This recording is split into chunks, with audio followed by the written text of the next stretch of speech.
नमस्कार दोस्तों, जय श्री कृष्णा। आप सभी का स्वागत है हमारे YouTube चैनल गुरु भारद्वाज में। दोस्तों, आज मैं आपके लिए नक्षत्रों की सीरीज में 17वें नंबर के नक्षत्र अनुराधा नक्षत्र का फलादेश लेकर आया हूँ कि अनुराधा नक्षत्र में जन्म लेने वालों का जीवन कैसा रहता है, कैसा उनका बॉडी स्ट्रक्चर यानी शारीरिक संरचना होती है, कैसे उसके अंदर स्वाभाविक गुण होते हैं और कैसा उसका स्वास्थ्य रहता है, कैसी उसकी एजुकेशन स्टडी रहती है और कहाँ पर जाकर उसका कैरियर बनता है। यानी उसको बिजनेस करना चाहिए या जॉब करनी चाहिए, जॉब उसको सरकारी मिलेगी, प्राइवेट मिलेगी और कौन सी मिलेगी। उसी प्रकार से उसको बिजनेस करना हो तो कौन सा बिजनेस करना चाहिए उसको, उसकी मैरिज लाइफ कैसी रहती है और उसके सामने किस तरह की समस्याएं आ सकती हैं और उन समस्याओं से ये क्या सावधानी बरत के या क्या उपाय करके बचे रह सकते हैं। तो दोस्तों, यदि आप ज्योतिष के जिज्ञासु हैं या ज्योतिष के बिगनर हैं या ज्योतिष पर आपका विश्वास है तो ये वीडियो आपके लिए बहुत इम्पोर्टेंट है, यूजफुल है। इस वीडियो के अंत तक जरूर बने रहिए। मेरा वादा है ये आपकी प्रेडिक्शन पावर को बढ़ाने में बहुत हेल्पफुल सिद्ध होगा।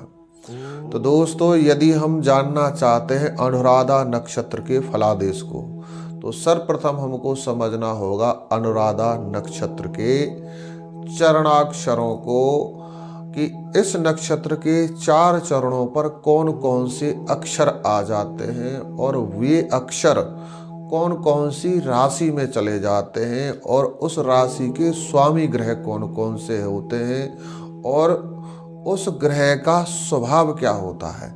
इस नक्षत्र का आकाश मंडल में विस्तार कितना है, यानी कि कौन सी राशि के कितने अंश कला विकला से लेकर कौन सी राशि के कितने अंश कला विकला तक ये नक्षत्र भोग करता है और इस नक्षत्र के स्वामी कौन है और इस नक्षत्र के देवता कौन है और उनका स्वभाव क्या है, उनकी विशेषता क्या है और उनका नेगेटिव पक्ष क्या है। इन बातों को जब हम अच्छे तरीके से समझ लेंगे तो अनुराधा नक्षत्र का फलादेश करना हमारे लिए बहुत आसान हो जाएगा, सहज हो जाएगा, सरल हो जाएगा, आजीवन के लिए हमारी बुद्धि में वो स्थिर हो जाएगा। तो दोस्तों, ये जो अनुराधा नक्षत्र है, अनुराधा नक्षत्र के जो 4 चरण हैं उन पर अक्षर आते हैं नानी नूने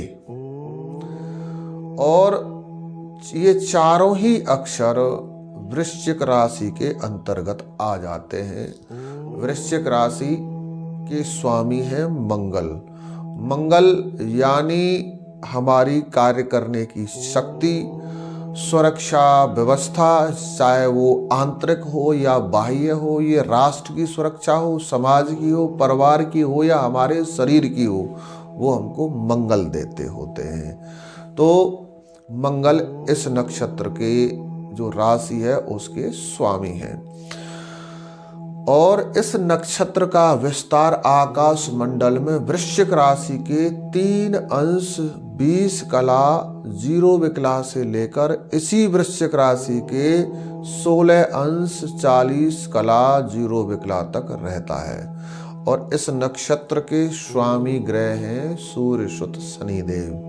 शनिदेव जो न्याय के स्वामी हैं, न्याय के देवता हैं और काल पुरुष की कुंडली में हमारी ज्योतिष में 10वीं और 11वीं जो राशि है, 10वां और 11वां जो भाव है उस पर इनका अधिपत्य है, उसके ये लॉर्ड हैं। यानी 10वां स्थान कर्म और 11वां स्थान लाभ। कर्म और लाभ के स्वामी हैं। जीव इस धरती पर आकर क्या कर्म करेगा और उस कर्म का उसको क्या लाभ मिलेगा, क्या नुकसान मिलेगा, इस चीज की जिम्मेदारी, इस चीज का अधिकार शनिदेव जी के पास है। यानी जो 2 मुख्य पहलू हैं जिंदगी के ज्योतिष में वो शनिदेव के पास आ जाते होते हैं और यही शनिदेव इस नक्षत्र के स्वामी हैं। इस नक्षत्र के देवता हैं मित्र। मित्र ये 12 सूर्य जो हमारे पौराणिक धर्म ग्रंथों में बताए गए हैं, जिनको आदित्य के नाम से जाना जाता है। आदित्य इसलिए कहा गया है क्योंकि ये कश्यप ऋषि की जो 2 पत्नी है, दिति और अदिति, उनमें से अदिति नाम की जो माता है, उनके गर्भ से इनका जन्म हुआ है। तो 12 आदित्यों में ये मित्र एक आदित्य है। मित्र और वरुण का प्राय एक साथ नाम लिया जाता है। इनमें दोनों में मित्रता है। वरुण देवता जो हैं वो जल के ऊपरी सतह के स्वामी हैं और मित्र हैं वो आंतरिक जो सतह है, नीचे का जो भूतल है जल का, उसके ये स्वामी हैं और कहीं ना कहीं गंभीरता के स्वामी हैं और आंतरिक जो चेतना है उस पर इनका अधिकार है, उसके ये स्वामी हैं। अब हम विचार करते हैं कि इस नक्षत्र वाले व्यक्तियों की शारीरिक संरचना क्या होती है। तो इनकी शारीरिक संरचना होती है, शरीर होता है इनका मध्यम वर्गीय, यानी ना बहुत ज्यादा लंबा या ना चौड़ा, ना पतला, ना मोटा, इस प्रकार का शरीर होता है। लेकिन चेहरे पर इनके पर मासूमियत टपकती होती है। चाहे अंदर से कितने भी चतुर हों, परंतु इनके चेहरे से मासूमियत दिखती होती है। नेत्रों में चमक होती है कुछ करने की, एक ऊर्जा की, एक पॉजिटिविटी की इनके नेत्रों में चमक दिखाई देती होती है। बाल भी इनके बड़े सुंदर होते हैं। चाहे उनकी लुक कुछ भी हो, लेकिन फिर भी इनके बाल व्यक्ति के मन को आकर्षित करते होते हैं, अच्छे लगते होते हैं। यदि इसके अनुराधा नक्षत्र वाली स्त्रियां हैं तो इनका रूप का क्या वर्णन करिए, यानी बहुत सुंदर होती हैं ये और चेहरे से इनके से लावण्य और आंखों से प्रेम इनकी छलकता होता है, यानी ये स्त्री बहुत सुंदर होती हैं यदि लगन पर और लगनेश पर किसी पापी और अशुभ ग्रह की दृष्टि नहीं है तो। और प्राय ये जो व्यक्ति होते हैं, इनके जो अंदर जो गुण होता है, जो इनकी पर्सनालिटी होती है, उससे ये अपने आप में बड़े प्रतीत होते हैं। यानी इनके अंदर ऐसी क्षमता प्रतीत होती है कि यानी ये बहुत जिम्मेदार व्यक्ति हैं। यदि इनके स्वभाव के बारे में बात की जाए तो अनुराधा नक्षत्र वालों का स्वभाव बहुत अच्छा होता है। ये दयावान होते हैं, परोपकार वृत्ति के होते हैं, प्राय ऐसी एक्टिविटी करते होते हैं जैसे कोई बड़ा जिम्मेदार व्यक्ति करता है। चाहे इनका अपने परिवार में, घर में जो स्थान है वो छोटे में आता है, यानी इनसे बड़े भाई बहन हैं, परंतु फिर भी इनका क्रियाकलाप और इनकी जो एक्टिविटीज़ हैं वो ऐसी हैं कि ये बड़ों जैसा व्यवहार करते हैं और कई बार इनको परिवार की, कुटुंब की मुख्य जिम्मेदारी मिल भी जाती होती है। यानी जब कोई मुख्य निर्णय लेना हो तो इनका निर्णय ही उसमें मान्य होता है, इनके विचार ही उसमें सबको स्वीकार्य होते हैं। समाज में ऐसे व्यक्ति प्रतिष्ठित व्यक्तियों में जाने जाते होते हैं और घूमने फिरने का इनको बड़ा शौक होता है। इनको एक जगह पर स्थिर रह पाना बहुत मुश्किल है, कोई ना कोई बहाना निकाल कर ये घूमने फिरने के लिए निकल ही जाया करते हैं। अपने काम को बनाने में बड़े निपुण होते हैं, व्यक्ति को पता भी नहीं लगने देते कि इन्होंने अपना कार्य उससे कैसे निकलवा लिया है। ये इनकी विशेष योग्यता होती है, परंतु फिर भी सामने वाले को ये महसूस नहीं होने देते कि इन्होंने हमारे साथ चतुरता बरती है और कहीं ना कहीं इनके अंदर अपने काम निकालने की जो होशियारी है, चालाकी है, उसी प्रकार से ये दूसरों के काम भी आ जाया करते होते हैं। इसका केवल नेगेटिव पक्ष ही नहीं देखना चाहिए और इनके अंदर कोई ना कोई कलात्मक गुण भी होता है, चाहे वो उसको इस्तेमाल ना करें, लेकिन इनके अंदर कोई ना कोई कला का गुण भी रखा होता है, कहीं ना कहीं वो छुपा पड़ा होता है, कई बार वो प्रकट हो जाता है और कहीं नहीं होता है, परंतु गुण अवश्य होता है। इनके अंदर नेतृत्व करने की क्षमता बहुत अच्छी होती है। यदि इनके दशम भाव की स्थिति अच्छी है, द्वितीय भाव जो वो भी अच्छा है, तो ये राजनीति में बहुत अच्छा कर जाते होते हैं, एक सफल राजनेता बन जाते होते हैं। इनके स्वास्थ्य की बात करें तो स्वास्थ्य इनका प्राय अच्छा ही रहता है। यदि लगन इनका कमजोर है, कम अंशों में है, मृतावस्था वृद्धावस्था में लगन की स्थिति बनी हुई है, लग्नेश की स्थिति बनी हुई है, तो इनको वक्ष स्थल, उदर और मलाशय यानी प्राइवेट पार्ट से मलस्थान चाहे मूत्र स्थान, इनसे संबंधित इनके सामने प्रॉब्लम आ जाती है, या नाक की हड्डी से रिलेटेड इनके सामने प्रॉब्लम आ जाती है यदि लग्नेश कमजोर हो तो। यदि इनके एजुकेशन के बारे में बात की जाए तो एजुकेशन इनकी बहुत अच्छी रहती है। गणित और साइंस, मैथ और साइंस, इन दोनों पर इनका अच्छा अधिकार होता है, और फिलॉसफी भी इनकी बहुत अच्छी होती है। अपनी रुचि देखकर इनको इन स्ट्रीम में से किसी एक स्ट्रीम का चयन कर लेना चाहिए, परंतु स्मरण रखें साथ ही साथ इनको अपनी कुंडली के 5th हाउस को भी अवश्य देख लेना चाहिए। एक अच्छे एस्ट्रोलॉजर से इनकी कुंडली के 5th हाउस और 5th लॉर्ड को दिखा लेना चाहिए, उसके अनुसार इनको एजुकेशन का फील्ड चुनना चाहिए, उसमें जाकर ये अच्छा हासिल कर लेते हैं। यदि कैरियर की बात की जाए तो कैरियर का लिंक बिल्कुल इसके साथ जुड़ा हुआ है। ये एक बहुत अच्छे टीचर हो सकते हैं और साइंटिस्ट भी हो सकते हैं। और अष्टम जो राशि है इसका, ये जो नक्षत्र है अनुराधा नक्षत्र, ये 8वीं राशि वृश्चिक राशि के अंतर्गत आ जाता है, तो कहीं ना कहीं ये सीक्रेसी से संबंध रखता है।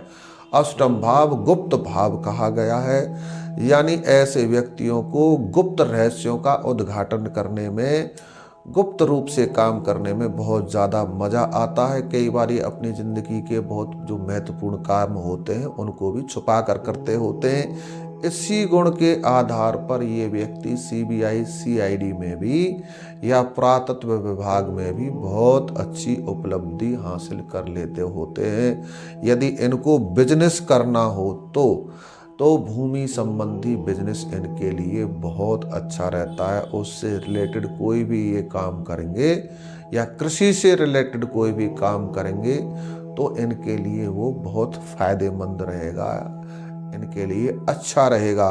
गृहस्थ जीवन की बात की जाए तो गृहस्थ जीवन यानी मैरिज लाइफ भी इनकी बहुत अच्छी रहती है, क्योंकि इस राशि के अंतर्गत डेडिकेशन का मुख्य भाव होता है, गुण होता है।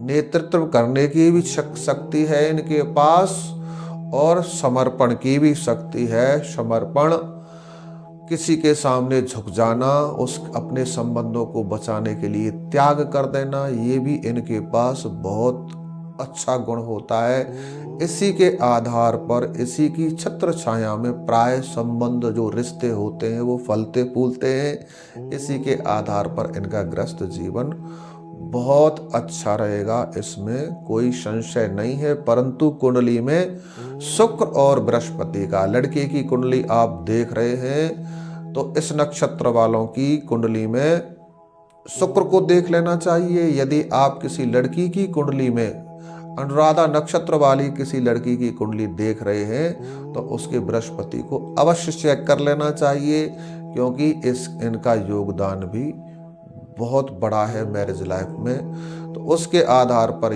यदि ये दोनों ग्रह अच्छे हैं तो निश्चित रूप से इनका गृहस्थ जीवन अच्छा रहेगा, मैरिज लाइफ अच्छी रहेगी, संतान सुख भी अच्छा मिलेगा। इनके सामने प्रॉब्लम्स क्या आ सकती हैं, तो इनके सामने प्रॉब्लम्स आ सकती है किडनी से रिलेटेड, पेट खराब होने से संबंधित इनको प्रॉब्लम आ सकती है, या इनको बवासीर, पाइल्स की प्रॉब्लम या प्रोस्टेट की प्रॉब्लम इनके सामने आ सकती है, या नाक की हड्डी या नाक का मांस बढ़ जाना, इस तरह की इनके सामने प्रॉब्लम्स आ जाया करती हैं और कई बार इन व्यक्तियों के साथ अति उदारता के कारण धोखा भी हो जाता है। यानी ये अपने रिश्तों में, चाहे वो पारिवारिक संबंध हो चाहे सामाजिक संबंध हो, उनमें इनका डेडिकेशन बहुत ज़्यादा होता है। कई बार इनके साथ धोखा हो जाता है यदि इनका मंगल अच्छा ना हो तो इस चीज़ का विचार करके इनको अपना व्यवहार करना चाहिए, संबंधों में सावधानी बरतनी चाहिए। यदि आपको स्वास्थ्य संबंधी कोई प्रॉब्लम आ रही है या आपके साथ जो सामाजिक व्यवहार के कारण आपके सामने कोई समस्या आ रही है, तो मात्र एक उपाय करना ही आपके लिए पर्याप्त रहेगा, वो रहेगा सूर्योपासना। सूर्य देव की उपासना करें। प्रातःकाल सूर्य उदय होने से पहले जागें और जागने के बाद तांबे की गड़बी में जल भरें, उसमें थोड़ा मीठा और लाल रंग का तिलक और लाल मिर्च के दाने बीज डालकर सूर्य नारायण को अर्घ दें। गायत्री मंत्र का जप करते हुए ये प्रक्रिया निरंतर चलते रहनी चाहिए।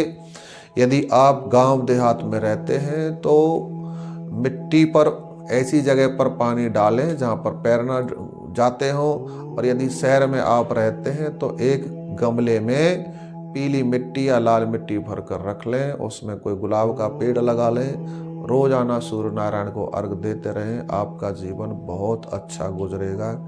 जो प्रॉब्लम्स दिखती हैं वो सभी गायब हो जाएंगी। तो दोस्तों, जुड़े रहिए हमारे चैनल के साथ। आपके लिए हम ऐसे ही वीडियो लेकर आते रहेंगे जो आपकी ज्योतिषीय जानकारी को बढ़ाने में मददगार सिद्ध होंगे। यदि अभी तक भी आपने हमारे इस चैनल को सब्सक्राइब नहीं किया तो इस चैनल को सब्सक्राइब जरूर कर लें। और यदि आपको ये वीडियो हमारा अच्छा लगता है तो इसको लाइक, कमेंट, शेयर करना भी बिल्कुल ना भूलें, क्योंकि ऐसा करने से कुछ नहीं जाता। ये सेवा एकदम मुफ्त है, फ्री है। आपने हमारे वीडियो को अंत तक देखा, इसके लिए आपका बहुत बहुत धन्यवाद। जय